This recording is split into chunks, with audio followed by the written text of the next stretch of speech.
Édition du forum du CNRS. Que reste-t-il à découvrir ici à la Cité des Échanges de Marcq-en-Barœul et en direct sur le site www.leforum.cnrs.fr.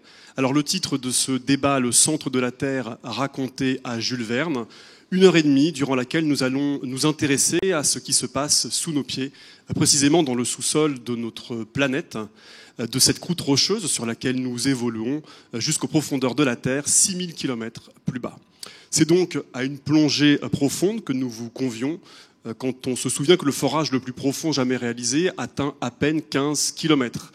Une plongée au cours de laquelle nous découvrirons que le centre de la Terre, 150 ans après Jules Verne, recèle encore bien des mystères, faisant figure de véritable terra incognita.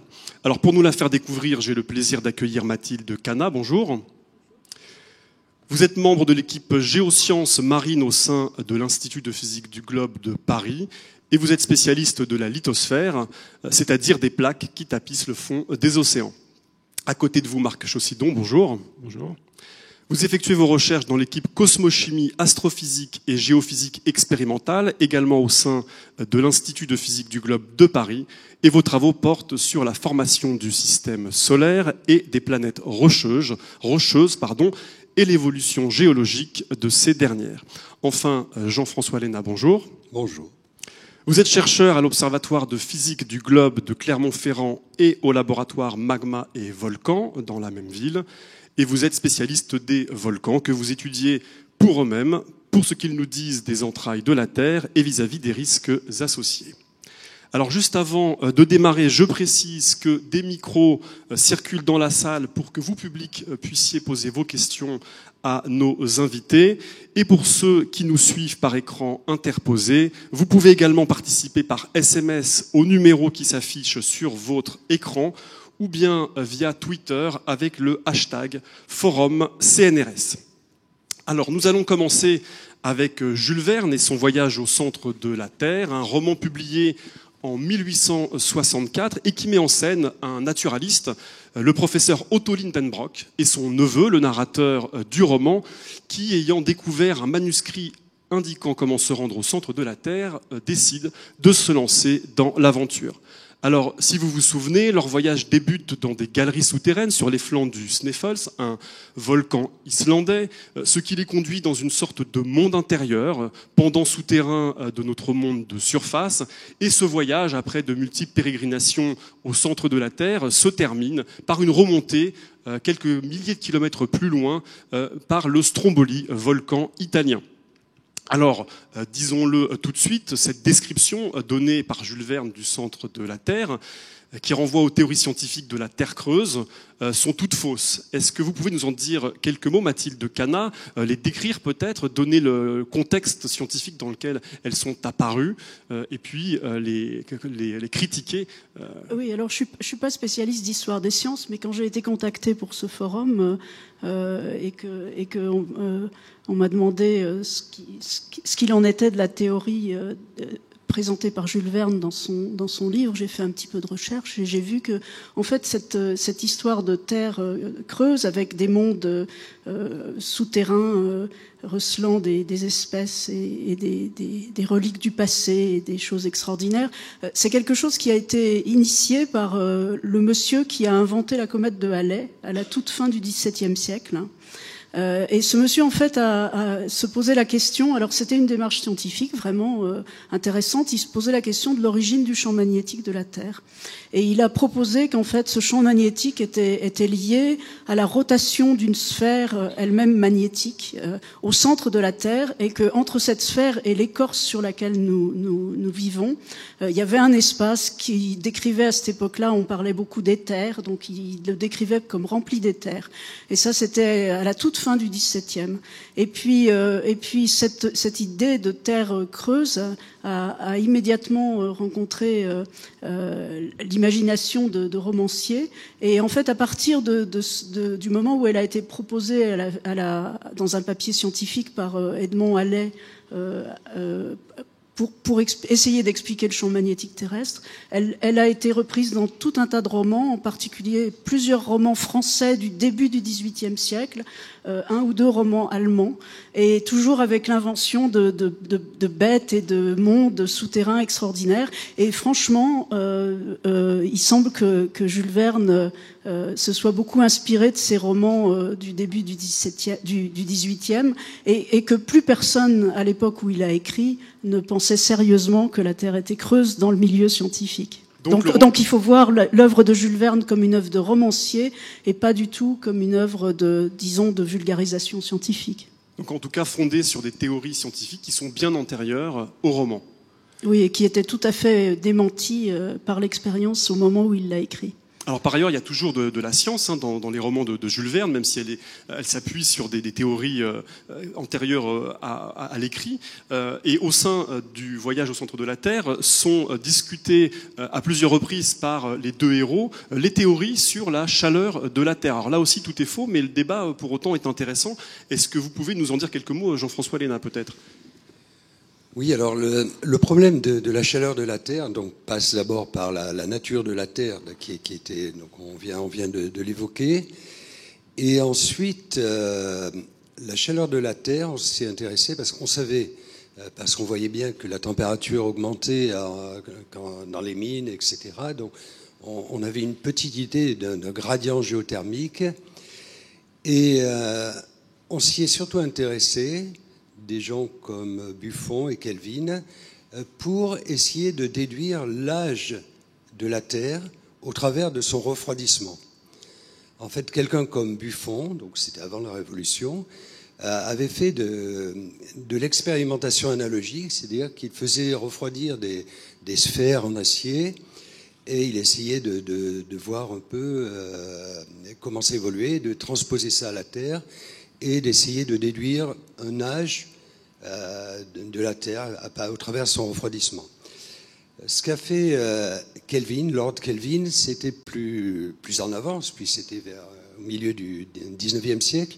Lui, il a appliqué l'équation de la chaleur, l'équation de Fourier à la Terre, donc, et c'était une équation par conduction. Donc il faut faire des hypothèses. L'hypothèse, quelle est la chaleur initiale? Donc il avait pris 3900 degrés, ce qui était assez astucieux, et puis l'autre condition limite, c'est la surface 0 ou 20 degrés, peu importe. Et ensuite, il a joué avec l'équation de Fourier pour essayer de voir comment, en quel temps, on pouvait obtenir le gradient géothermique tel qu'on l'observait à l'époque. Et donc, il est parti vers ça. Donc, et Buffon et Kelvin ont trouvé des âges de la Terre qui étaient tout à fait incorrects parce qu'ils étaient beaucoup trop jeunes, parce que leurs hypothèses étaient mauvaises. Par exemple, Kelvin ne considérait que de la transmission de chaleur par conduction. Et on sait, et même des gens à la fin du 19e siècle l'ont évoqué, qu'il y a une partie du transfert de chaleur qui se fait au travers de la convection. Et puis c'est-à-dire par déplacement de matière. Hein. Par déplacement de matière et d'énergie. Et surtout, ce qu'ils ne pouvaient pas savoir, c'est qu'il y avait un chauffage interne de la Terre qui était lié à la radioactivité naturelle des roches de la Terre, du manteau et de la croûte, etc. Et ça faisait... on avait une source interne. Il n'imaginaient pas, même si ils émettaient des doutes, ils disaient peut-être il y a des éléments qu'on ne connaît pas, mais ils ne connaissaient pas ça parce qu'on ne connaissait pas la radioactivité. La radioactivité, il faut attendre à la toute fin du 19e siècle, tout début du 20e siècle, pour découvrir la radioactivité et puis se rendre compte qu'elle intervient dans les roches de la Terre. Donc, ils ne pouvaient pas faire mieux. Ni Jules Verne, ni Lord Kelvin ne pouvaient pas faire mieux à l'époque. Pour autant, il y a un débat donc, sur la constitution ou la nature du centre de la Terre. Est-ce qu'il est liquide? Est-ce qu'il est solide? C'est de ça dont discutent les deux héros du roman de Jules Verne. Oui, alors, dans une hypothèse où on savait que la température augmentait en s'approfondissant, donc on pouvait extrapoler, on connaissait bien sûr le rayon de la Terre, et donc on arrivait à des températures absolument considérables. Et on imaginait qu'à ces températures, on pouvait pouvait plus avoir de solide. C'était soit liquide, soit gazeux, parce qu'on avait des températures considérables. Et par contre, dans ce raisonnement qui était uniquement thermique, manquait la pression. Si on tient compte de la pression, eh bien quelque chose qui est à l'état liquide à une certaine température, si on applique la pression, il ne sera pas forcément liquide. Donc il y a un jeu thermodynamique qui est assez compliqué et on a commencé à y réfléchir qu'à la fin aussi de certaines personnes, à la fin du 19e siècle. Alors, ce qui est amusant ou intéressant chez Jules Verne, c'est que malgré des théories scientifiques fausses ou erronées ou transformées par la suite, c'est qu'il y a parfois quelques fulgurances, et notamment, Marc Chaussidon, vous me disiez en préparant cette manifestation, que le fait qu'ils choisissent ce volcan islandais pour se rendre au centre de la Terre est plutôt quelque chose d'assez... une espèce de préfiguration de ce qu'on a appris après. Oui, donc je vais être celui qui va essayer de réhabiliter l'honneur de Jules Verne. Donc effectivement, c'était pas un scientifique, mais c'était un géographe, donc un naturaliste. Donc ce qu'on trouve évidemment dans tous ces romans, c'est une description très très détaillée de la géographie, de la morphologie, et ainsi de suite. Mais il y a toujours, je pense, si on veut vraiment chercher des anecdotes ou des signes, il y a toujours des espèces de de vision assez intéressante. Donc aujourd'hui, on sait par exemple que un volcan du type de l'Islande est ce qu'on appelle un point chaud, et ça correspond probablement à une remontée de matière par convection, comme cela a été dit. Donc la convection étant créée due à la chaleur interne de la Terre qui doit être évacuée vers la surface. Donc une remontée de matière qui vient de très forte profondeur, de la limite de plus de 3000 km de profondeur, de la limite entre le manteau et le noyau métallique. Et donc dans ce sens, effectivement, aller à cet endroit-là, on a une connexion vers l'intérieur de la Terre. Ce qui n'est pas le cas avec tous les volcans. Ce qui n'est pas le cas avec tous les volcans. Et si on voulait vraiment chercher, alors là c'est vraiment tiré par les cheveux, mais chercher un autre signe, on sait aussi que les mouvements de convection dans le manteau de la Terre font qu'on a des grandes cellules de convection et que sur des distances de plusieurs milliers de kilomètres, la matière bouge. Donc effectivement, il n'y a absolument pas de cellules de convection qui relient les volcans italiens à l'Islande, mais d'une manière ou d'une autre, ça aussi, on pourrait imaginer que c'est une préfiguration de l'idée que la matière bouge à l'état solide dans l'intérieur de la Terre et que donc on pourrait imaginer de bouger à l'intérieur dans le manteau pour ressortir à un autre endroit.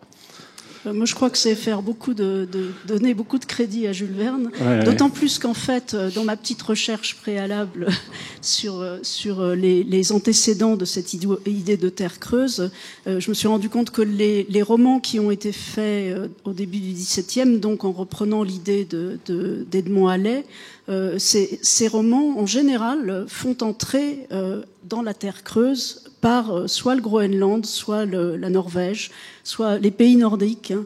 Et il semble que ça soit lié peut-être au fait qu'il y a aussi des légendes nordiques qui disent que par les volcans d'Islande, il y a des légendes du folklore, enfin de la tradition littéraire islandaise qui rapporte qu'on peut rentrer dans l'intérieur des volcans. On aime bien les souterrains. Et qu'il y a des mondes, il y a les trolls, etc. en Norvège qui habitent dans les profondeurs souterraines.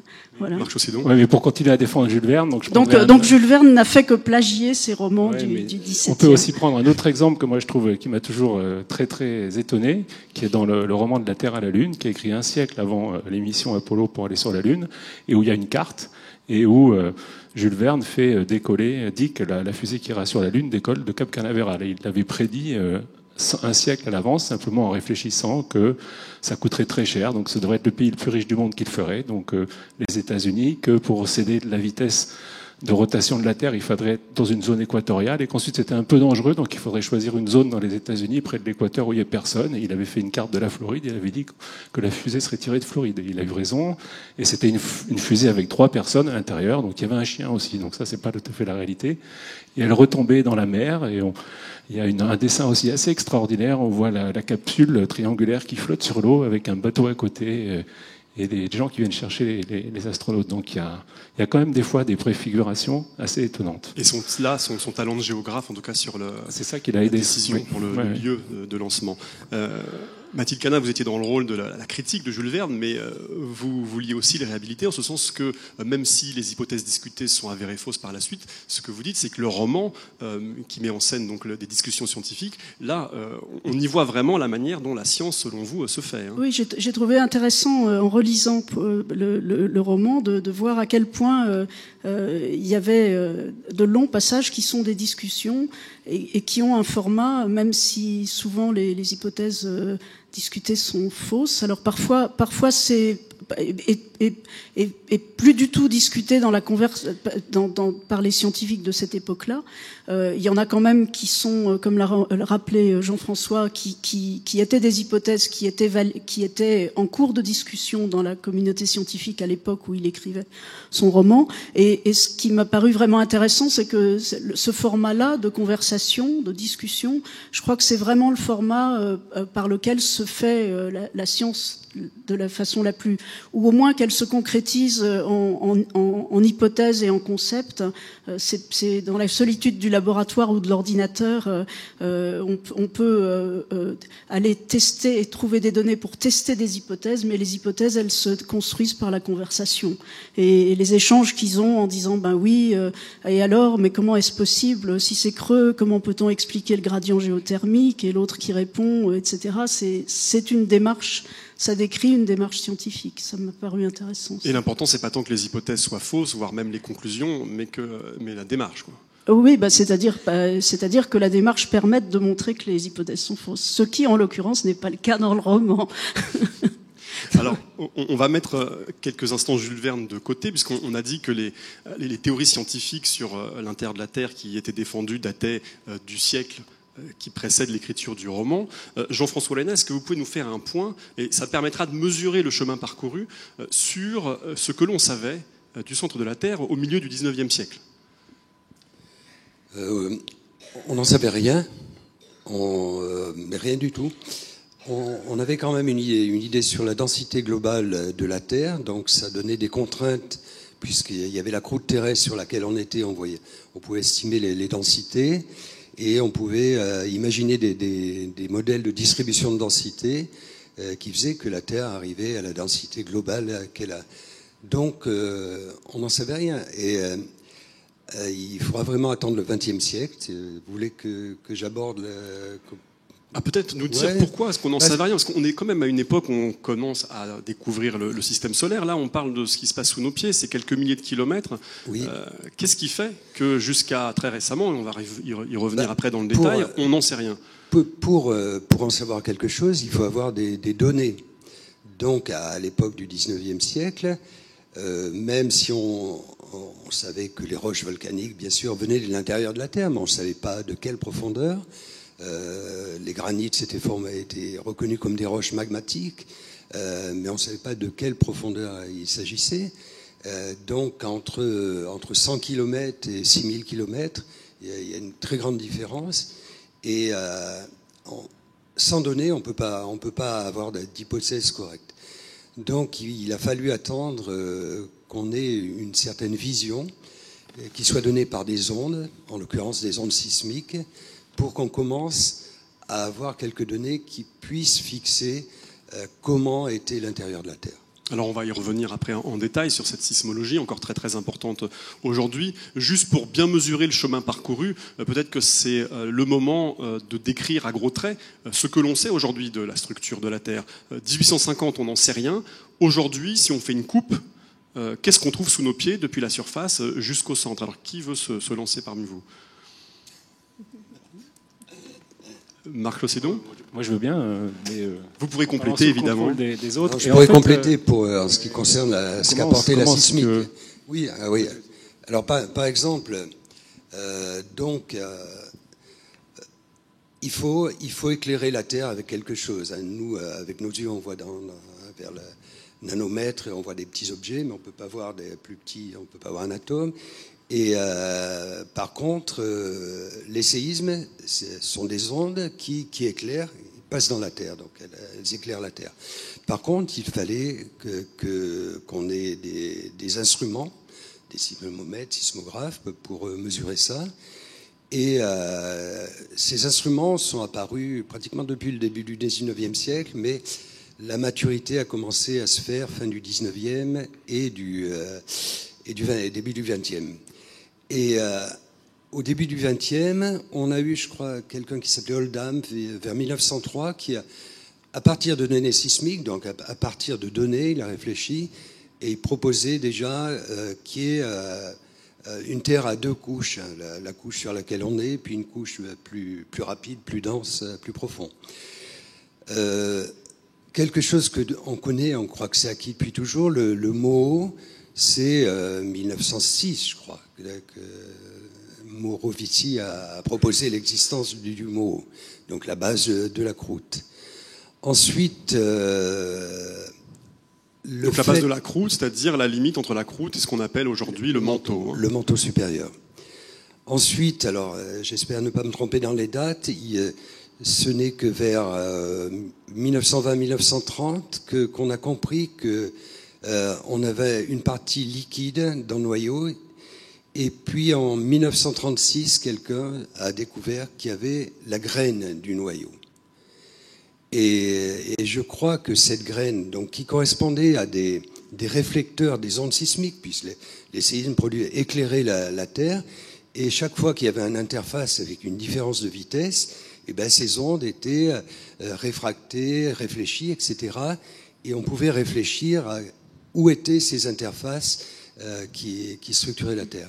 Peut-être l'analogie, c'est comme une espèce d'échographie à l'échelle de la planète. Voilà, tout à fait, oui. Sauf que là, la source des rayons, c'est la Terre elle-même lorsqu'elle c'est les séismes, les très gros séismes de la Terre elles-mêmes servent comme l'émetteur d'une échographie, servent à envoyer des ondes qui traversent toute la Terre et selon la manière dont elles sont défléchies, comme l'explique Jean-François.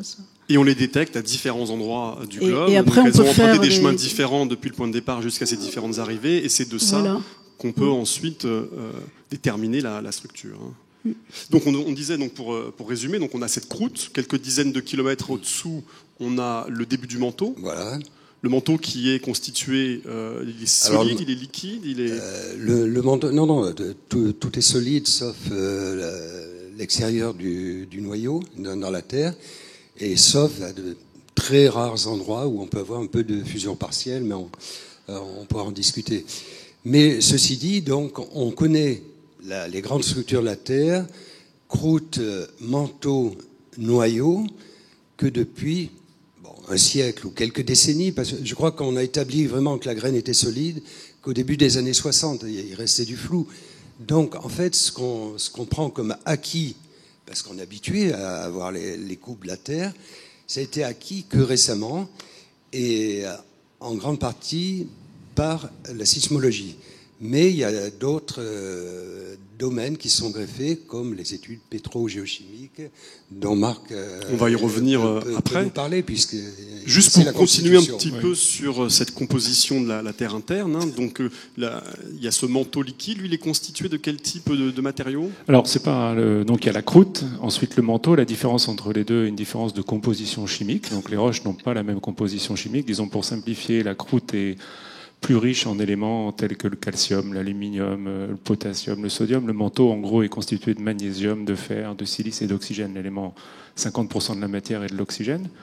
Et la différence de composition vient, on en reparlera, de la manière dont une toute petite partie du manteau fond et produit des liquides qui sont extraits et qui montent à la surface. Et ces liquides emmènent ces éléments chimiques et laissent derrière eux d'autres éléments chimiques et donc font cette différence de composition. Et donc ce manteau descend jusqu'à à peu près 3000 km de profondeur. Et ensuite, là, on a une nouvelle différence de structure et évidemment de composition chimique. On rentre dans la graine métallique qui est faite de fer avec un peu de nickel et quelques autres éléments légers comme le silicium peut-être ou l'oxygène qui sont dedans. Et pour faire un lien avec ce qu'on a dit tout à l'heure, comme l'a dit Jean-François, la sismologie, donc cette échographie de la Terre, nous montre que ce noyau métallique a un cœur, une graine qui est solide et un extérieur qui est liquide. On imagine qu'au départ, lors de la formation de la Terre, ce métal était mélangé avec les silicates et a fondu et si vous voulez, a été attiré sous forme liquide par la gravité au centre de la Terre et qu'on a constitué un noyau liquide. Les matériaux les plus lourds ont migré vers le centre sous l'effet de la gravité. Et ce noyau cristallise depuis 4 milliards et demi d'années, depuis que la Terre est faite, et cette cristallisation libère de la chaleur. Et dans le bilan thermique de la Terre dont on a parlé tout à l'heure, il y a évidemment c'est encore une chose donc qu'on peut rajouter pour préciser ce bilan thermique. Il y a la chaleur qui est produite par la désintégration des éléments radioactifs qui constituent la Terre, qui sont la source essentielle de la chaleur interne, mais une dizaine de pourcents de la chaleur qui arrive en surface est peut-être produite par la chaleur latente de cristallisation du métal liquide en métal solide à l'intérieur de la Terre. Et puis pour finir ce bilan thermique aussi, une partie liée à la chaleur stockée au moment de la formation. On imagine aussi qu'à peu près une quantité de chaleur équivalente à celle produite par la cristallisation du centre du noyau métallique est la chaleur qui a été emprisonnée à l'intérieur de la Terre lors de sa formation. On imagine que la Terre, les idées actuelles sont que la Terre s'est formée par des collisions entre des objets de la taille de Mars, une dizaine d'objets, et Mars un dixième de la taille de la masse de la Terre. Donc 10 objets de la taille de Mars qui se collent les uns aux autres fabriquent la Terre. Sans doute la dernière trace de ces collisions est la Lune. Et cette collision amène, si vous voulez, de l'énergie de gravité. Et cette énergie est enfouie au centre de la Terre et ensuite est relâchée au fur et à mesure au cours du temps. La Terre se refroidit, les éléments radioactifs se désintègrent, donc on en perd. La chaleur interne du départ est dissipée et donc la Terre se refroidit peut-être 50 degrés par milliard d'années, quelque chose comme ça. C'est lent. Donc pour résumer, ce noyau avec une graine solide, entouré d'une partie liquide du noyau, au-dessus un manteau qui est très chaud mais qui pour autant est solide du fait de la pression, et cette croûte. Voilà, enfin le manteau donc est... Il y a certaines parties, comme le disait Jean-François Lénat, qui sont liquides, où il y a de la fusion. On parle de quelques pourcents du manteau par endroit qui sont fondus, près de la surface, et peut-être aussi à la limite entre le manteau et le noyau. En tout cas, s'il y a de la convection dans ce manteau, il ne faut pas imaginer un milieu fluide comme une casserole de pâtes où il y a des tourbillons, mais comme un milieu solide, très dense et qui se déplace très lentement. Quoi. Voilà, visqueux, donc un milieu visqueux avec des mouvements de l'ordre du centimètre par année, quelque chose comme ça. Oui, on fait souvent l'analogie avec un glacier qui est quelque chose de solide et qui s'écoule. Donc le manteau est quelque chose d'insolide qui flue, qui peut... sa viscosité lui permet de se déformer à très grande période de temps. Sur les températures, si je peux juste refaire un point à propos de la partie externe du noyau qui est liquide, revenir un petit peu à la théorie de la Terre creuse et à Halley, puisque Halley avait imaginé qu'il y avait une sphère à l'intérieur de la Terre avec toute une zone vide autour, et que c'était la rotation de cette sphère qui faisait le champ magnétique. On sait maintenant que ce qui fait le champ magnétique, c'est la rotation et les mouvements de cette partie liquide du noyau à l'intérieur, sous le manteau. Donc il y a effectivement quelque chose à faire avec une division de la Terre en sphères successives, sauf que ces sphères successives ne sont pas celles qu'avait imaginé Halley et qu'il n'y en a pas une qui constitue une grande caverne sous nos pieds. En tout cas, là où on voit que ces théories-là, pour être fausses, n'étaient pas pour autant délirantes. Non, elle n'était pas du tout délirante. Il y avait une raison scientifique vraiment valide de faire l'hypothèse qu'il y avait quelque chose de magnétique qui tournait à l'intérieur. Juste pour compléter, au niveau des températures, la surface de la Terre, c'est 20 degrés. Quand on s'enfonce vers les profondeurs, on va jusqu'à quelle température au centre ? C'est 6000 degrés, quelque chose comme ça. D'accord. 6000 degrés et 3,5 millions de fois la pression atmosphérique tout au centre de la Terre, quelque chose comme ça. Alors voilà pour ce panorama rapide donc de la structure interne de la Terre. On a parlé avec vous, Jean-François Lénat, il y a quelques minutes de la première grande révolution en termes des outils pour explorer la Terre interne. C'était la sismologie. Il y a eu une deuxième révolution, ça c'est beaucoup plus récent, c'est les années 50-60. C'est la découverte de la tectonique des plaques, cette idée que la surface de la Terre sur laquelle nous sommes bouge. En quoi est-ce que cette découverte a constitué un véritable bouleversement de la discipline ? Peut-être Marc Chaussidon. Mathilde, peut-être plus que moi encore. En fait, le bouleversement énorme que ça constitue, c'est bon. Si vous partez de Jules Verne avec sa théorie de la Terre creuse, finalement, on s'ennuie un peu. On a une zone sur laquelle on est, et puis en dessous, il y a un grand espace qui préserve en fait des choses du passé, dans lequel rien ne bouge depuis les temps immémoriaux, voilà. Et puis après, on découvre qu'en fait, c'est plein, qu'on n'a pas cette caverne.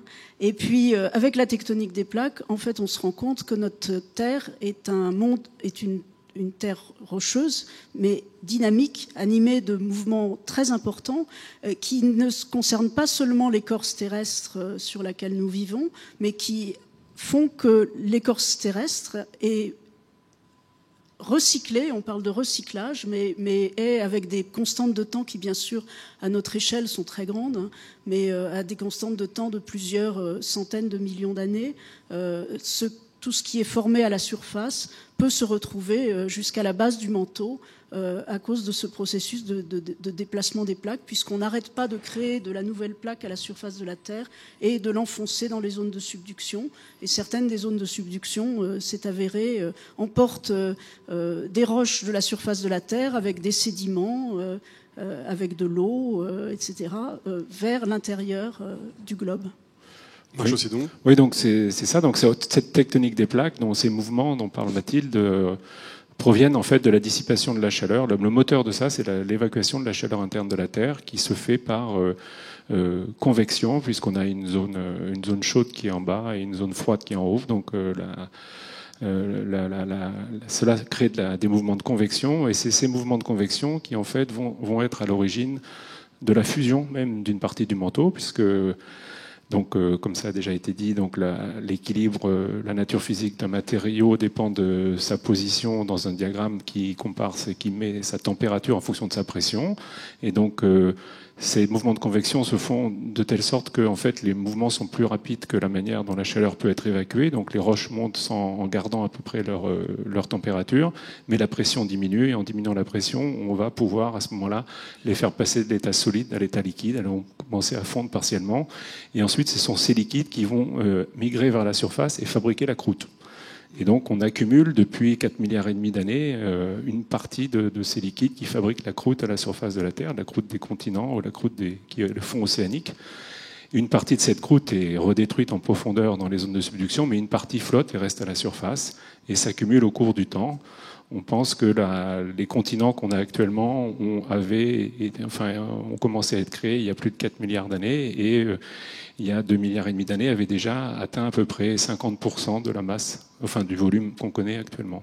Et la grande révolution, en tout cas en termes d'outils pour investiguer la structure interne de la Terre, c'est cette découverte du fait de cette tectonique que l'intérieur de la Terre est directement connecté avec la surface, ce qui était une grande nouveauté.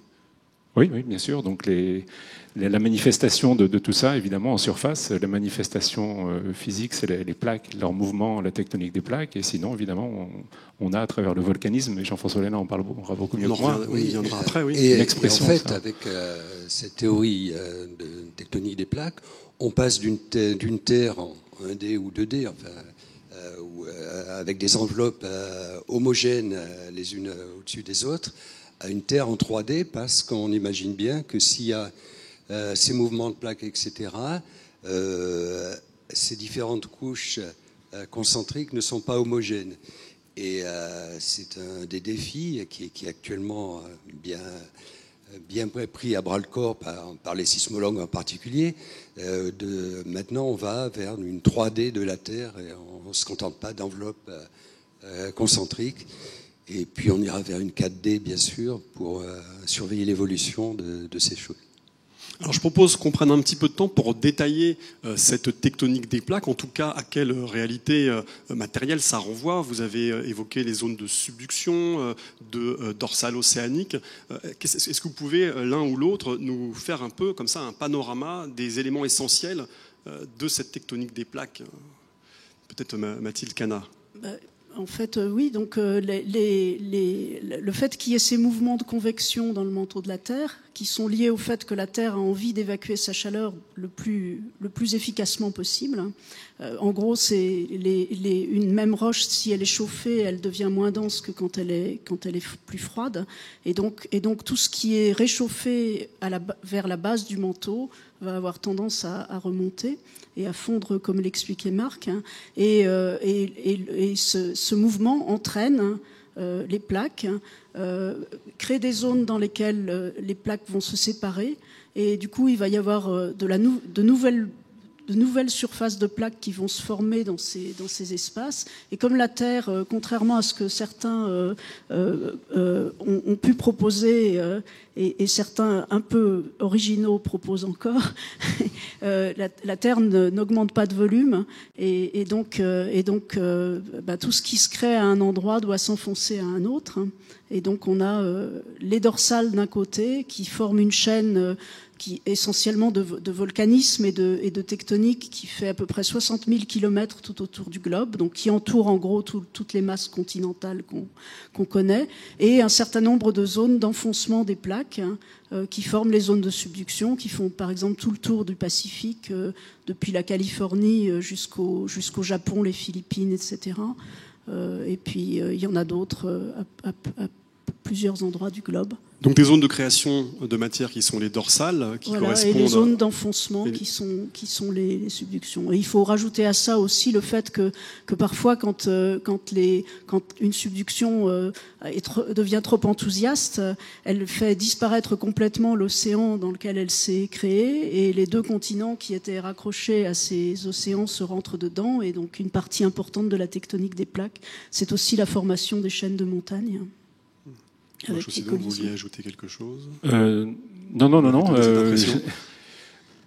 Non, mais ce que je voulais dire, c'était que effectivement, ce processus est, enfin, je pense qu'on va en parler, est un équilibre un peu subtil. En fait, on a ce qu'on décrit, c'est le fonctionnement actuel. Maintenant, si on se pose la question de savoir pourquoi c'est comme ça, donc effectivement, c'est dû à l'évacuation de la chaleur, mais le fait qu'il y ait de la convection est aussi dicté par les propriétés physiques des roches dans le manteau en profondeur pour qu'elles puissent avoir la viscosité, si vous voulez, suffisante. Et ça dépend aussi de la température, puisque les propriétés des roches changent avec la température. Donc c'est un équilibre subtil entre la température qui joue à la fois comme le moteur, le gradient de température comme le moteur de la convection, mais qui contrôle aussi les propriétés physiques des roches. Et donc on peut imaginer que si par exemple la Terre était plus chaude qu'aujourd'hui, les mouvements de convection dans le manteau ne seraient pas tels qu'ils sont aujourd'hui. Donc on peut imaginer qu'effectivement la tectonique des plaques n'a pas toujours existé à la surface de la Terre, et c'est une grande question scientifique aujourd'hui de savoir quand est-ce qu'elle a commencé. Donc, quand et comment. Quand et comment. Et sur Mars, par exemple, qui est une planète qui est plus petite que la Terre, qui a moins de chaleur interne parce qu'elle a moins d'éléments radioactifs, il n'y a pas, ou il y a peut-être eu à ce tout début une tectonique des plaques peut-être semblable à la Terre, mais en tout cas elle a disparu très très vite, on en a très peu de traces, c'est très discuté. Et aujourd'hui, il n'y a pas de tectonique des plaques telle qu'on la connaît sur la Terre. Et pour comprendre ça, il faut vraiment comprendre les propriétés physiques des roches. On est tous les trois extérieurs à l'île, mais il y a à l'île, je voulais le dire, un laboratoire dont il y a le représentant qui est ici, Patrick Cordier, qui est un laboratoire de pointe dans le monde pour l'étude du manteau, des propriétés physiques des roches dans le manteau à très haute pression. Et c'est vraiment ce type de travaux qui permettent de répondre à ces questions. Alors, on va revenir juste après sur l'origine de cette tectonique des plaques. Vous en avez dit quelques mots, mais je propose qu'on prenne une ou deux questions dans la salle, s'il y en a. Nos invités sont là pour vous répondre. Il y a des micros prévus à cet effet. Est-ce qu'il y a une question tout de suite sur ce qui a été dit ou d'autres choses? Alors s'il n'y a pas de questions maintenant, il y en aura peut-être après. En tout cas, moi j'en ai une sur cette mise en place de la tectonique des plaques. Vous disiez on ne sait pas exactement, ça dépend de beaucoup de facteurs, c'est subtil. Quelles sont les différentes hypothèses sur la mise en place et qu'est-ce qu'on peut imaginer si on essaye de se faire une image mentale de la Terre jeune et du moment où tout ça se met en place? Qu'est-ce qu'on doit voir? Bon, on essaye aujourd'hui, comme les hématites, l'expression de la tectonique des plaques en surface sont les collisions entre les plaques et donc les grandes chaînes de montagnes qui sont constituées. Donc on essaye, en faisant une cartographie des roches à la surface de la Terre et de leur âge, de regarder jusqu'à quand dans l'histoire de la Terre on a ces structures, des grandes structures. Par exemple, aujourd'hui, un exemple, c'est des Alpes jusqu'à l'Himalaya. On voit une collision géante entre deux plaques qui fait une grande chaîne de montagnes. On voit ces structures-là, on pense les voir jusqu'à des roches qui ont des âges de 2,5 milliards, 2,7 milliards peut-être, et après, en fait, il y a très peu de roches, et on voit plutôt des points un peu isolés, qui donneraient plutôt l'impression qu'il n'y avait peut-être pas de tectonique des plaques, mais plutôt une convection un peu anarchique, comme, je ne sais pas, le lait qui bout dans la casserole, avec des remontées un peu partout, et des choses qui flottent, des petits bouts de croûte qui flottent un peu partout. Enfin, je dis ça de manière donc très des grumeaux symbolique. De plaques ou de croûte en surface, au milieu de quelque chose de plus liquide Oui, peut-être, oui. Et qu'est-ce qui fait que ça se met en place? Alors vous disiez, hein, c'est un jeu de paramètres assez subtil. Il faut comprendre le départ, c'est-à-dire qu'on imagine à partir de ce qu'on a observé sur la Lune, et on imagine que, parce que la Lune a conservé sa croûte initiale, si vous voulez, on imagine qu'au départ la Terre était toute fondue, était recouverte d'un océan de magma, et que cet océan de magma liquide, qui avait peut-être une profondeur qui était très grande, hein, peut-être plusieurs centaines de kilomètres d'épaisseur, s'est refroidi par la surface, a fait une croûte, comme encore une fois le lait dans votre casserole, et que cette croûte ensuite, cet océan a cristallisé, cette croûte s'est cassée un petit peu, et ensuite la convection peut-être a commencé à se mettre en place à l'intérieur puisqu'il fallait évacuer la chaleur interne. Et est-ce qu'on sait de la même manière, ou est-ce qu'on a des hypothèses sur ce que va devenir cette tectonique des plaques? Est-ce qu'elle va durer toujours, ou est-ce que pour différentes raisons, elle va finir par s'arrêter, ou en tout cas se transformer, prendre un visage différent?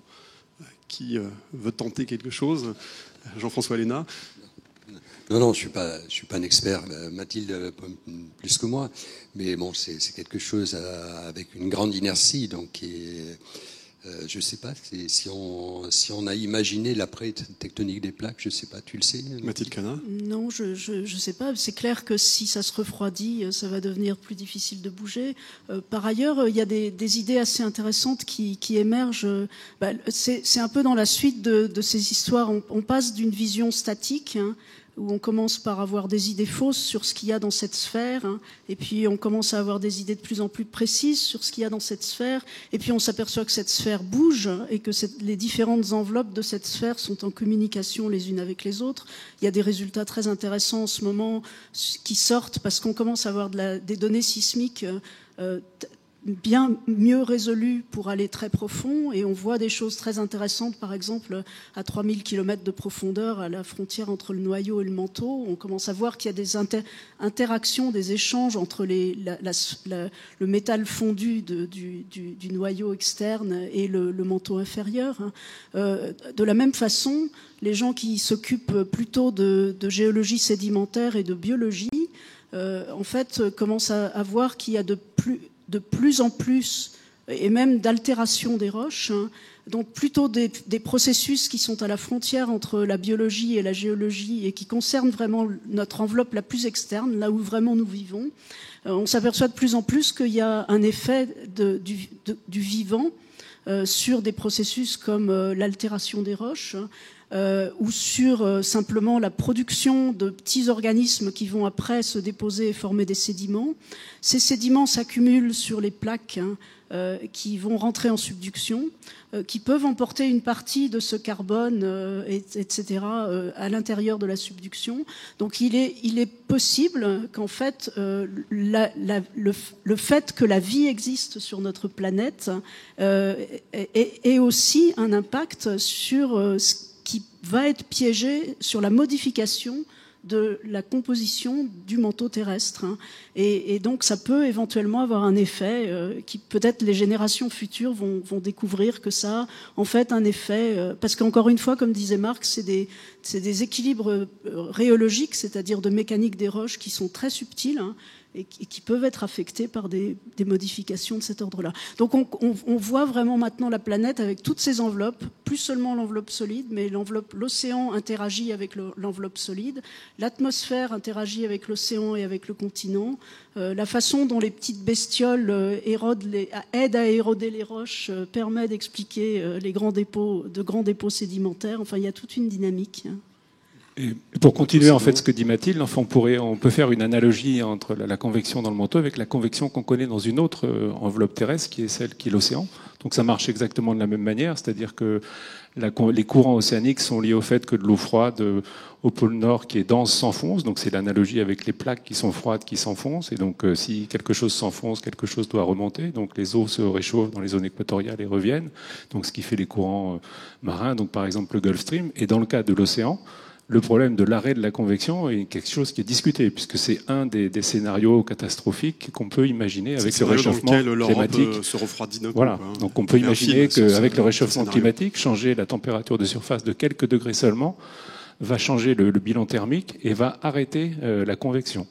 Donc, en faisant l'analogie, effectivement, si la Terre continue à se refroidir, on peut imaginer qu'il arrivera un moment où la tectonique des plaques pourra s'arrêter. Mais à ce moment-là, je pense que le Soleil aura tellement grossi qu'il aura déjà englobé la Terre. Donc en tout cas, ça ne sera pas demain. Vous avez cité Mars tout à l'heure en disant qu'elle n'avait pas spécialement de tectonique. Est-ce qu'on peut apprendre du futur de la tectonique et donc de la dynamique de la Terre en regardant les autres planètes du système solaire, leur histoire ? Oui, donc, comme on fait toujours, il faut des exemples. Donc, on a deux exemples qu'on connaît, qui sont l'exemple de la Lune et l'exemple de Mars, où la Lune, qui est une planète toute petite, qui est géologiquement morte, disons presque, parce que la chaleur interne n'est pas suffisante pour. On n'est pas sûr qu'il y ait on pense qu'il n'y a sans doute pas de noyau liquide actuellement encore dans la Lune. Dans le cas de Mars, qui est plus chaude, elle s'est refroidie plus vite. Il y a peut-être eu, comme je l'ai dit au départ, on a quelques traces. Les satellites ont mesuré des signaux magnétiques qui indiquent qu'il y a peut-être eu une tectonique des plaques, mais il y a très longtemps. Mais sinon, Mars est encore sans doute géologiquement actif. Peut-être on date le dernier volcanisme peut-être à quelques dizaines ou centaines de millions d'années. Peut-être qu'on verra un jour du volcanisme encore actif à la surface de Mars. C'est pas impossible, mais ça fonctionne par quelques points à la surface de la planète, un peu comme l'Islande, des énormes points chauds. On connaît le dôme de Tharsis, enfin le plus grand volcan du système solaire. Le plus grand volcan du système solaire, qui est ça. Donc c'est différent. Et sans doute, c'est lié au fait que la planète est plus petite et qu'il y a moins de chaleur à évacuer. Et sur Vénus, qui a une taille à peu près semblable à la Terre ? Alors, je pense qu'on n'a pas de... on voit mal la surface de Vénus. La surface de Vénus est jeune, on ne sait pas trop pourquoi. Peut-être que tu veux répondre. Mais... Non, on a d'excellentes imageries radar, parce que Vénus, on est obligé de passer un radar. Donc il y a des systèmes volcaniques qui paraissent très frais, mais je ne sais pas si on a développé des éléments de datation. Je ne sais pas. Alors on va revenir sur la Terre et avec vos travaux, Mathilde Cana, vous vous intéressez aux mécanismes fins associés à cette donc, tectonique des plaques au niveau des dorsales océaniques, c'est-à-dire ces zones où la croûte terrestre se renouvelle. Est-ce que vous pouvez nous dire quelques mots de la manière dont vous investiguez les processus associés à cette dynamique ? Oui, alors on a parlé des planètes comme Vénus ou Mars, etc. C'est très difficile d'étudier les planètes du système solaire. C'est assez difficile aussi d'étudier le fond des océans, les dorsales océaniques, là où les nouvelles plaques s'écartent. Donc, ce sont toujours à des profondeurs de l'ordre de 2000 ou 3000 mètres, voire plus dans certains cas.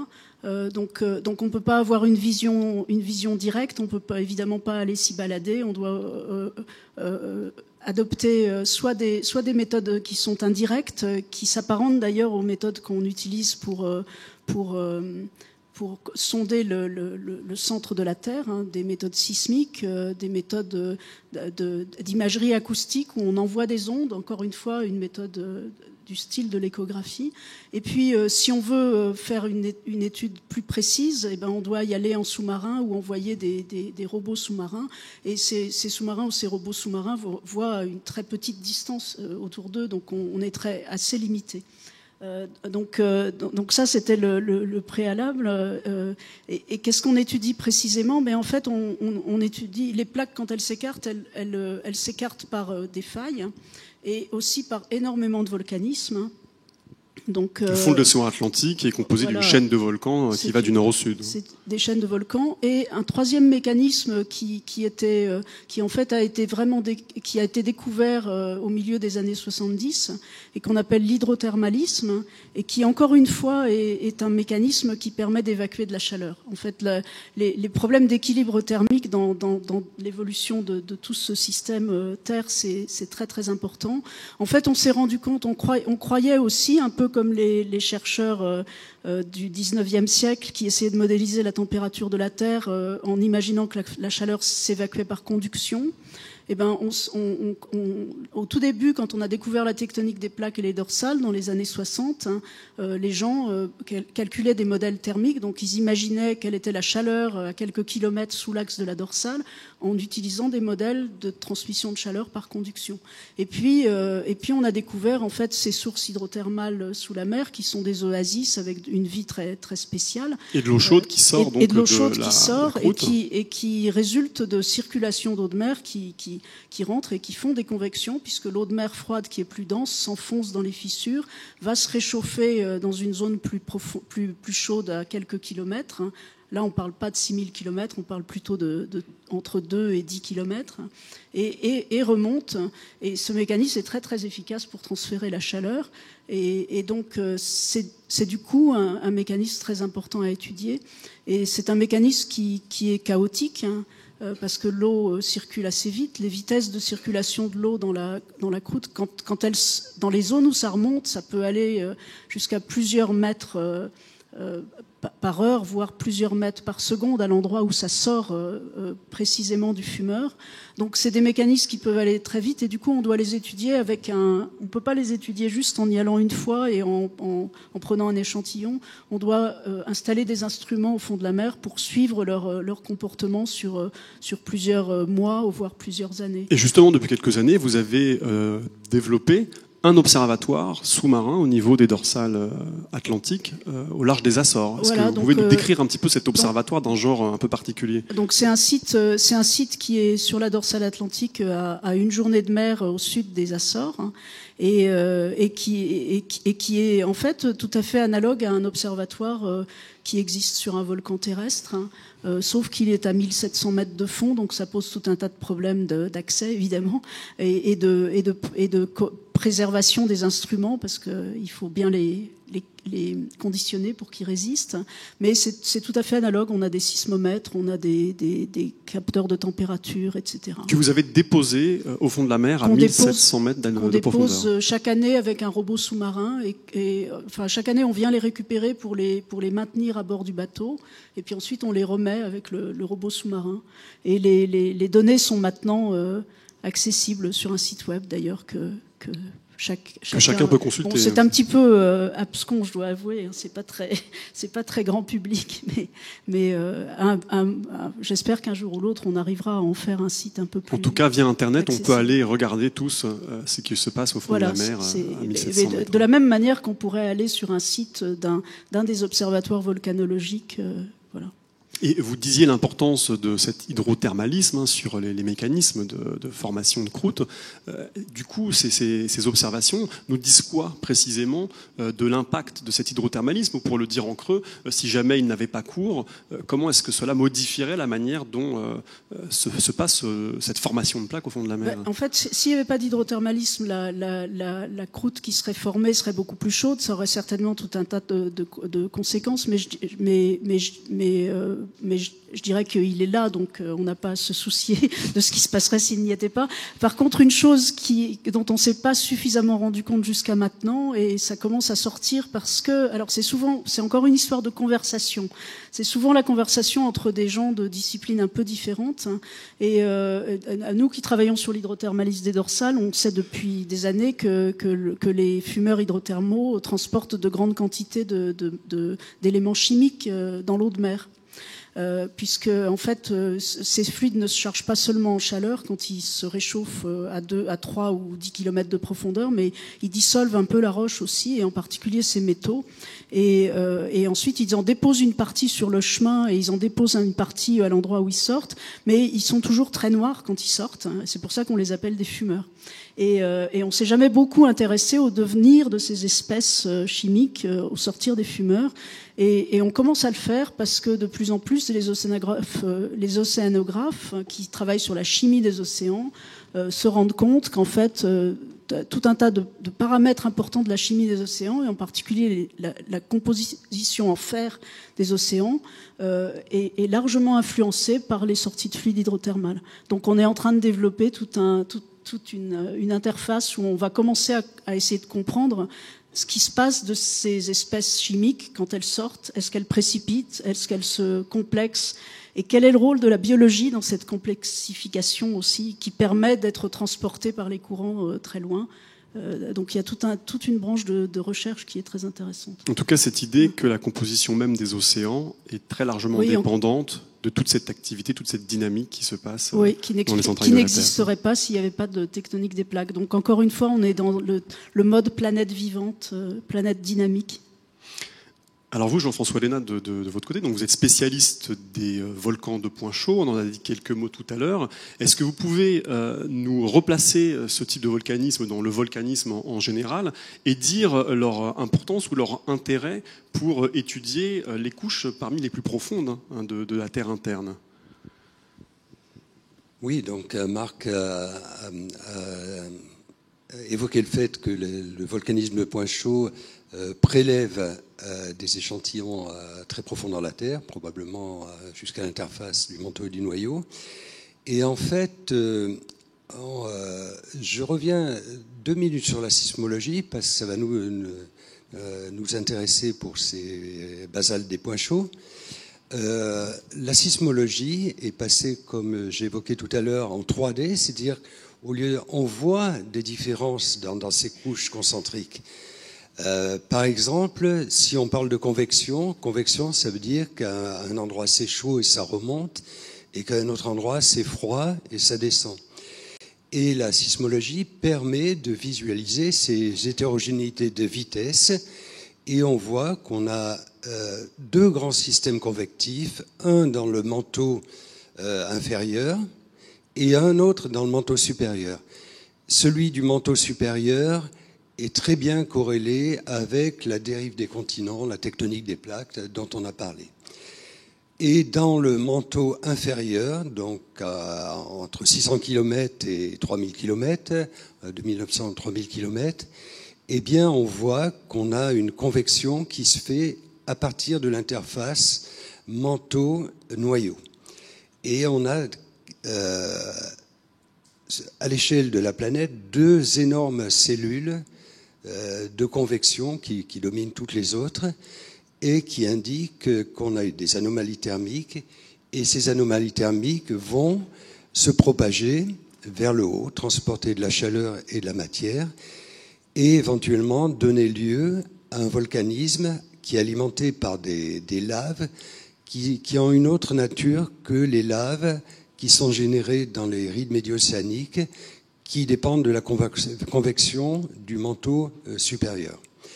Et donc là, on a un petit accès très indirect en étudiant les volcans de points chauds entre vraiment l'interface noyau-manteau et puis ses répercussions en surface. Et donc en prélevant ou en observant ce qui sort de ces volcans de points chauds, on a un accès, même s'il est indirect, à ce qui se passe 3000 km plus bas, c'est ça? C'est pas aussi simple. Disons que l'énergie vient de bas. Ensuite, les roches, il faut arriver à les fondre. Et donc, il y a la fusion partielle du manteau pris dans ces colonnes ascendantes, produit des magmas qui sont différents de ceux des zones médio-océaniques. Et quelles sont les grandes questions qui se posent sur cette frontière entre le manteau inférieur et puis le noyau de la Terre? Qu'est-ce qu'on ne sait pas? Qu'est-ce qu'on voudrait savoir demain avec les outils que vous avez décrits? Alors, d'une part, on a individualisé cette zone de contact entre le manteau et le noyau. On l'appelle la couche D seconde. C'est une couche de quelques centaines de kilomètres, un millier, non pas un millier, mais quelques centaines de kilomètres peut-être, qui est relativement floue, mais où on parle, du point de vue sismique, c'est très singulier. Donc on voit des variations de vitesse, on voit des variations de vitesse latérales qu'on relie à ces convections. On voit les zones froides sont peut-être des slabs, des parties qui sont venues de la croûte terrestre, qui sont venues, ou de la lithosphère, qui sont venues en convection, qui ont pu atteindre cette interface. Donc c'est une zone assez complexe et qui retient beaucoup l'attention des des sismologues actuellement, parce qu'on arrive à faire des choses toujours plus fines, et puis aussi des pétrologues, parce qu'on a des transformations minérales qui sont associées à cette zone, marquent. Oui, il y a à la fois comme Jean-François disait, donc c'est à la fois une zone qui est peut-être un cimetière de plaques, des morceaux de plaques qui viennent s'arrêter là, et aussi, comme il le disait, la sismologie aujourd'hui arrive à une telle résolution qu'on commence à imager des zones qui sont peut-être fondues, où il y a une partie qui est liquide, et il y a toutes sortes d'hypothèses sur l'origine de ces zones, soit du manteau inférieur qui est fondu parce qu'il est au contact du noyau qui est encore plus chaud, mais il y a une autre hypothèse, il y a des gens qui pensent qu'on a, si vous voulez, des poches du magma initial, dont on parlait tout à l'heure, de l'océan magmatique qui recouvrait la Terre. Donc il y a des gens qui imaginent que quand cet océan s'est fait, il s'est retourné, et une partie, donc là, il a cristallisé, a fabriqué une croûte au-dessus, et que du liquide a été enfoui en profondeur et aurait pu aller se mettre à la limite entre le manteau et le noyau, et comme c'est une zone chaude, rester fondue depuis. Et on imagine qu'il peut y avoir encore des zones à cet endroit-là qui seraient des poches qui resteraient l'océan magmatique initial.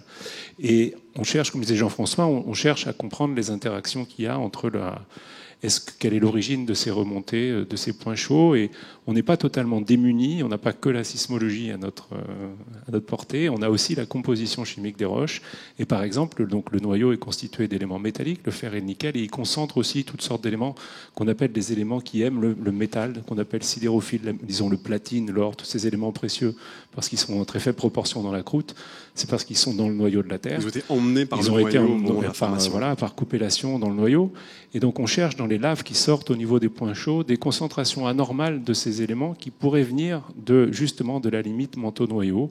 Alors c'est compliqué, on peut le voir avec certains traceurs, des compositions isotopiques qui seraient particulières, et il y a pour l'instant des résultats qui sont très discutés, contradictoires, qui tendraient à prouver que oui, peut-être dans certains cas, on a des traces de cette interaction de ces roches silicatées avec le noyau métallique. Alors il y a le prélèvement de roches en surface. Il y a aussi une autre possibilité, c'est la géophysique expérimentale. C'est recréer en laboratoire, et ça se fait dans votre équipe, les conditions de température et pression qui règnent jusqu'au noyau de la Terre, et de déduire ce qui s'y passe. Oui, donc c'est pas moi qui le fais directement. Encore une fois, à Lille, il y a Patrick Cordier là, il y a une équipe qui fait ça, qui est très très connue au niveau international pour le faire. Mais donc oui, on est capable de reproduire en laboratoire sur une table les conditions de température et de pression qui règnent à très forte profondeur dans la Terre. Donc il y a plusieurs systèmes qui font ça, mais disons un qui est emblématique, est ce qu'on appelle la cellule à enclume de diamant, c'est-à-dire qu'on emprisonne l'échantillon qui est minuscule, qui fait une dizaine de microns, entre deux diamants qui sont taillés en pointe, et donc le fait est qu'on appuie sur les deux diamants, et à cause de la réduction des surfaces, on arrive à faire une pression énorme sur la pointe des deux diamants où est l'échantillon, et on chauffe le diamant en tirant avec un faisceau laser à travers les diamants qui sont transparents, et on peut comme ça chauffer ponctuellement à très haute température, à plusieurs milliers de degrés, cet échantillon. Jusqu'à quelle pression ? Jusqu'on arrive à des pressions qui correspondent à la limite manteau-noyau, donc ce qu'on appelle les 150 ou 200 gigapascales, on peut arriver à faire ces pressions-là. Ensuite, si on arrête le chauffage instantanément, on va refroidir l'échantillon. Et ensuite, c'est ce qui fait toute la difficulté, il faut développer des techniques pour prendre cet échantillon qui fait 10 microns et le couper en tranches, être capable d'analyser sa composition chimique, le manipuler, et ainsi de suite. Et c'est donc assez compliqué, mais il existe des techniques actuellement qui permettent d'aller voir ces compositions et la structure minéralogique de l'échantillon, et comprendre quelles sont les phases qui sont stables à ces pressions, hein, comme ça a été dit tout au départ. Là vraiment, la chose oubliée dans le diagramme dans Jules Verne, qui est que l'effet de la pression, si on chauffe, si on augmente la pression aussi, les roches vont rester solides. Et donc en comparant ces résultats de laboratoire avec ce qu'on voit dans les prélèvements qui, eux, sortent plutôt des volcans, plus les données de la sismologie, on arrive à se faire une idée assez fine de la composition du noyau. Alors ces laves qui remontent, dans certains cas, remontent aussi, arrachent en montant des fragments du manteau solide, ce qu'on appelle des xénolithes, donc mais ça vient de pas très profond, et les échantillons les plus profonds qu'on a sont ramenés par des diamants, des diamants qui cristallisent à très forte profondeur, plusieurs centaines de kilomètres de profondeur et qui emprisonnent des inclusions, les crapauds des bijoutiers, mais qui sont des minéraux qui sont préservés à l'intérieur des diamants. Et le diamant ensuite est un conteneur qui résiste et qui protège complètement son inclusion. Et aujourd'hui, si on casse ces diamants, qu'on récupère les inclusions, encore une fois, ça fait quelques dizaines de microns, mais on peut analyser comme ça. Et comme ça, on pense qu'on a peut-être, il y a quelques grains qui seraient des grains qui correspondraient à des zones très profondes du manteau, à la limite entre le manteau supérieur et le manteau inférieur. Et alors cette analyse de la composition du manteau et du noyau, pardon, est importante en elle-même évidemment, mais elle est importante pour d'autres raisons, notamment de la composition du noyau dépend l'histoire de la formation de la Terre. Oui, et l'autre chose que j'ai oublié de mentionner avant d'aller là, c'est qu'évidemment l'autre chose qu'on peut faire avec ça, c'est de mesurer d'arriver à l'âge, parce que ce qui nous intéresse vraiment, c'est de voir comment tous ces processus ont évolué en fonction du temps, et ces roches qui remontent de la profondeur, quand elles sont fondues, elles emprisonnent des éléments radioactifs, et donc à ce moment-là, en mesurant les concentrations entre les éléments fils et les éléments pairs, on peut retrouver l'âge, et donc on peut reconstituer la dynamique, quand est-ce que les points chauds ont fonctionné, quand est-ce que les roches dans le manteau ont fondu, depuis quand la croûte continentale est formée, et ainsi de suite. Donc ce dont on disait tout à l'heure vient de là.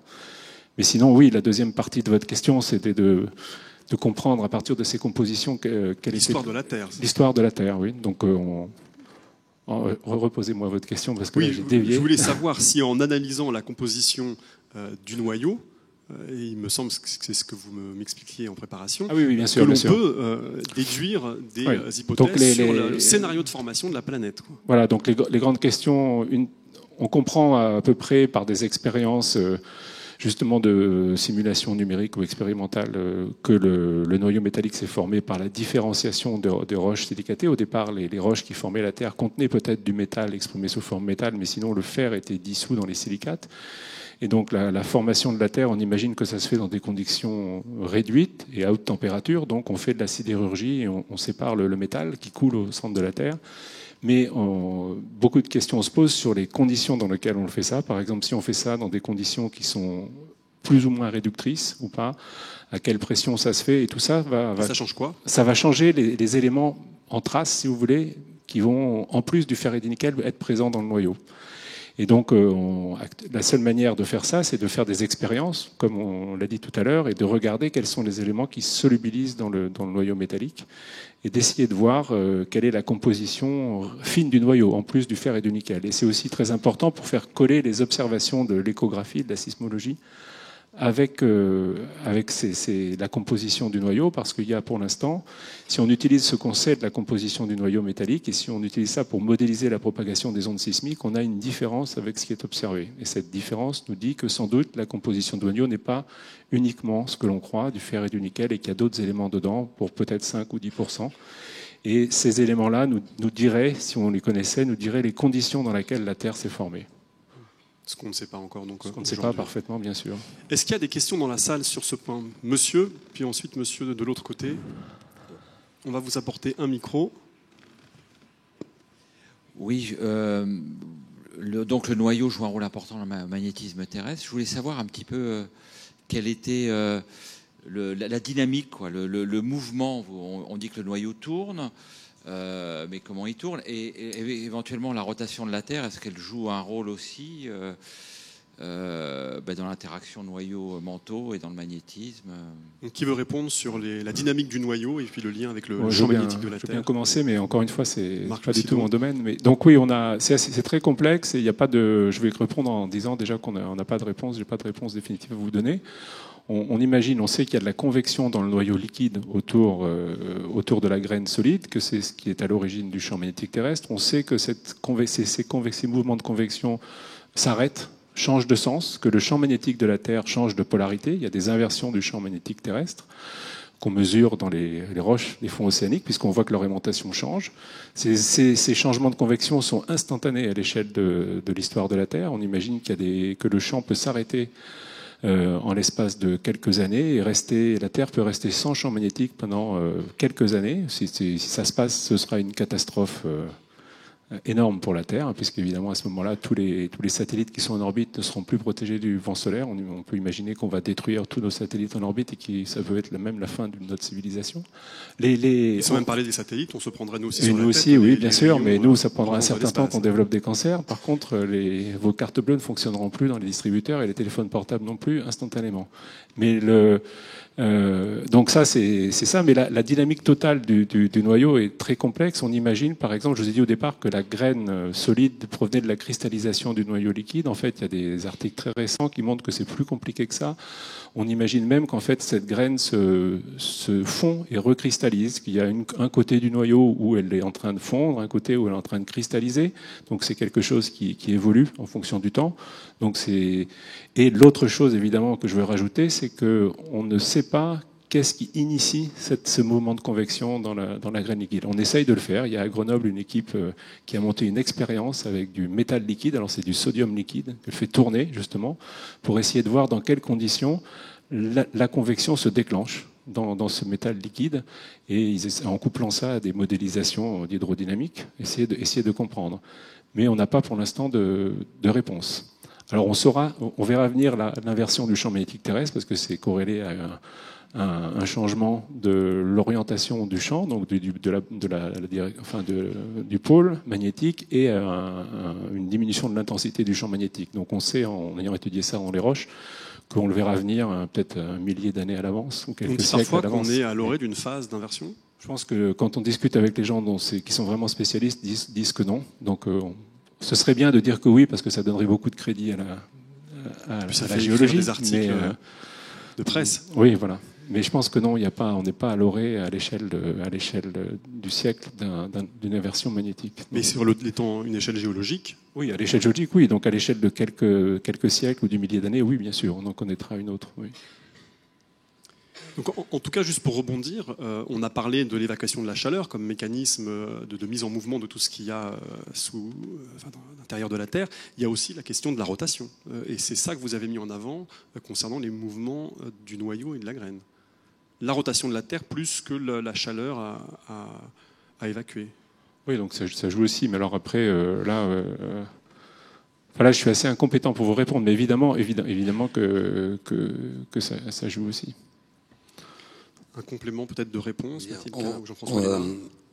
J'ai un de mes collègues, Denis Andro, qui a même émis l'hypothèse que de l'énergie pourrait être associée aux effets de marée de la Lune, donc des effets à long terme, à court terme et surtout à long terme de la Lune, un peu comme on pense que le volcanisme de Io, un satellite de Jupiter, est dû uniquement aux effets de marée qui produisent de l'énergie. Donc, Denis Andro suggère une contribution du terme de marée dans la chaleur, donc la convection du noyau. La Lune s'écarte de la Terre en permanence parce qu'une partie de l'énergie et de gravité entre les deux est dissipée justement et consommée dans la Terre par des effets de marée pour les océans ou beaucoup plus profonds dans le noyau. Oui, parce que peut-être qu'on peut préciser que non seulement la Terre se déforme parce que les plaques bougent, mais la Terre se déforme aussi parce qu'il y a des mouvements de matière à l'intérieur de la Terre et à petite échelle de temps, ces mouvements de matière constituent ce qu'on appelle la marée terrestre, qui fait que le sol se déplace un tout petit peu au rythme des marées. Il y avait une question sur ma gauche, je crois. Monsieur, au fond. Bonjour, merci pour vos interventions. Alors j'ai deux questions. La première peut paraître bizarre, mais est-ce qu'on peut penser aussi que la Terre est cristallisée de l'intérieur? Je pense au manteau profond lié à la pression, parce qu'on imagine la Terre d'abord cristallisée en surface, mais est-ce qu'il peut y avoir aussi une cristallisation qui se fait aussi de l'intérieur, de manière conjointe? Donc ça, c'est ma question bizarre. Et l'autre question, c'était par rapport à l'eau et l'intervention de l'eau dans la tectonique. Alors j'ai des vagues souvenirs, mais si je me souviens, Vénus, qui est une planète un peu jumelle de la Terre, a une tectonique différente de la Terre, et cette tectonique serait liée à l'absence d'eau liquide. Donc peut-être vous avez des informations là-dessus. Je vous remercie. Sur la première question, qui est la cristallisation de l'intérieur. Si on réfléchit à ce qu'il y avait au départ, donc un océan de magma, on va imaginer que cet océan de magma va refroidir en surface plus qu'en profondeur, donc on aura envie de cristalliser en surface, mais ensuite il va y avoir de la convection à l'intérieur et cette croûte initiale peut être enfouie en profondeur et la cristallisation, ensuite on va cristalliser dans la masse. Si vous voulez, si on prend l'analogie d'un cas qu'on connaît très bien, qui est le cas de la Lune, où il y avait un océan de magma au départ, dont on a trouvé la preuve. Et bon, dans le cas de la Lune, c'est différent parce que la pression est plus faible, donc les minéraux qui cristallisent ne sont pas exactement les mêmes parce que la pression n'est pas exactement la même. Mais dans le cas de la Lune, on a cristallisé dans cet océan de magma des minéraux qu'on appelle les feldspaths, qui sont légers, qui ont migré vers la surface, qui ont flotté pour faire une croûte, et des minéraux denses comme l'olivine ou le pyroxène qui sont descendus au fond et qui ont fabriqué une couche de minéral solide en profondeur. Et donc l'océan a cristallisé c'est par la surface et par la profondeur, si vous voulez, pour finir par une couche de dernier liquide qui était un peu au milieu, et ensuite pour fabriquer un ensemble totalement solide. Dans le cas de la Terre, vu les pressions, le feldspath ne cristalliserait pas de la même manière, donc on cristalliserait de l'olivine, du pyroxène, ces minéraux-là, et au fur et à mesure qu'on les cristallise, ils peuvent migrer en profondeur, si vous voulez. La vitesse à laquelle les cristaux vont sombrer est très très rapide à l'échelle géologique, donc on va cristalliser, même si on cristallise à partir de la surface, les minéraux vont descendre et on va rapidement cristalliser tout l'océan, si on arrive à le refroidir assez vite. Ce qui est une question aussi, puisqu'il faut comprendre comment on refroidit, puisque la Terre était très riche en eau au départ, donc, et on imagine qu'il y avait une atmosphère, une vapeur très très chaude, donc un effet de serre énorme, et donc c'est aussi une question de comprendre pourquoi la Terre a pu se refroidir pour cristalliser au départ. Mais donc on peut cristalliser cet océan de magma et fabriquer le manteau qu'on connaît. Et ensuite, aujourd'hui, ce qui se passe, c'est depuis 4 milliards d'années, ce qui se passe, c'est complètement différent. C'est-à-dire que on refond partiellement ce manteau cristallisé tout au début. Enfin, je ne sais pas si ça répond à peu près à votre question. Si, c'est ça. Et est-ce que ça peut être aussi, du coup, quelque chose de dynamique genre la Terre n'est pas accrétée totalement, et donc ce mécanisme a pu commencer avant la création finale de la Terre. Enfin, oui, donc bon, il y a un grand débat dans la communauté. Hein, donc il y a des gens qui sont, et ils ont peut-être raison, qui ne sont pas persuadés que la Terre était recouverte d'un océan de magma complet, donc qu'elle était totalement fondue. Et voilà, les objets qui constituent la Terre sont solides, donc sont partiellement ont déjà certains d'entre eux une composition comme la composition de la Terre. Donc, mais les modélisations montrent que lors des impacts qui constituent la Terre, les roches sont portées à haute température et donc doivent fondre en grande partie. Même certaines peuvent se vaporiser. Donc on n'évite pas de fait de passer par un stade de très haute température au moment où on construit la Terre. Sur la deuxième question, le rôle de l'eau et la comparaison avec Vénus. Mathilde Cana, peut-être? Non, ça dépasse vraiment Vénus, je ne connais pas suffisamment. Mais ça, c'est une idée qui est proposée aussi. Bon, je pense que ce qui est... Alors évidemment, bien sûr, s'il y a de l'eau, ça change la rhéologie des roches, les propriétés des roches. Évidemment, si on rajoute de l'eau, ça fond plus facilement. C'est un fondant, évidemment. Maintenant, le fait qu'il n'y ait pas d'eau dans Vénus, c'est quelque chose qu'on voit aujourd'hui. Pour moi, c'est pas du tout évident qu'au départ, quand Vénus s'est formée, Vénus était sèche. C'est-à-dire le problème de l'eau dans les planètes est le fait que quand vous regardez la formation du système solaire, à l'endroit où sont les planètes actuelles, l'eau était sous forme de vapeur. Dans le système solaire, il y avait ce qu'on appelle la limite des glaces, comme les neiges éternelles dans les montagnes, et c'était au-delà de Mars. Donc au-delà de Mars, l'eau était sous forme de glace, et à l'intérieur de ça, l'eau était sous forme de vapeur. Et quand on accrète une planète, on accrète des grains solides entre eux. Donc le problème de fond pour l'eau dans une planète, c'est comment amener l'eau dans une planète, parce que pour l'amener, il faut que l'eau soit sous forme de glace, d'un solide. Et donc, là où on fait la Terre, là où on fait Vénus, il n'y a pas de l'eau est sous forme de vapeur. Donc on imagine qu'en fait, on fabrique ça par des objets qui viennent de plus loin et qui contiennent de l'eau déjà sous forme solide, de la glace. Et donc quand on fait ça, les modélisations montrent que ces mélanges entre des corps qui sont à l'intérieur et des corps qui sont à l'extérieur, qui contiennent la glace et qui se mélangent pour fabriquer une planète, ces mélanges se font un peu au hasard. Et il y a presque autant de chances d'avoir de l'eau dans une planète comme Vénus ou dans la Terre, malgré leur position actuelle. Donc c'est pas du tout évident qu'il n'y avait pas d'eau au départ dans Vénus, je pense. Une autre question?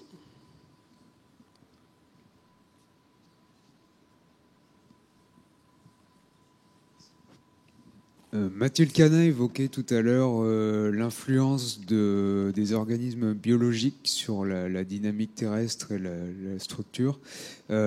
Aujourd'hui, on parle beaucoup de la théorie de l'Anthropocène. Est-ce qu'il est raisonnable de penser que l'homme, l'être humain, à son échelle également, pourrait avoir une influence sur la géologie terrestre ? Qui veut répondre ? Mathilde Canin.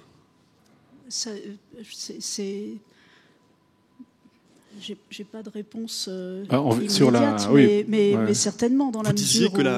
la biologie qui avait cours au niveau des fumeurs avait un rôle sur la manière dont se faisait le renouvellement de plaques au niveau des dorsales. Il y a manifestement, en tout cas si je vous ai bien suivi, un lien, en tout cas la vie est un paramètre. Oui, c'est ça. C'est plus généralement la vie, clairement, a des conséquences sur notre planète et pas seulement sur les enveloppes externes, ce qu'on appelle le sol et l'atmosphère et l'océan.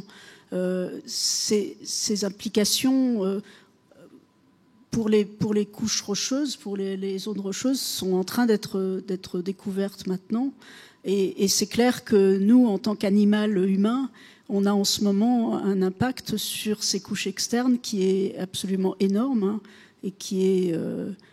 sur l'érosion notamment ? Et sur l'érosion, sur la production de chaleur, puisque moi je fais souvent dans mes cours aux étudiants, je leur compare l'estimation globale du flux de chaleur associé au dorsal océanique, donc aux endroits où on crée les plaques, hein, et du flux de chaleur de l'espèce humaine qu'on peut obtenir en consultant des sites sur la consommation énergétique. Hein, et en fait, c'est du même ordre de grandeur.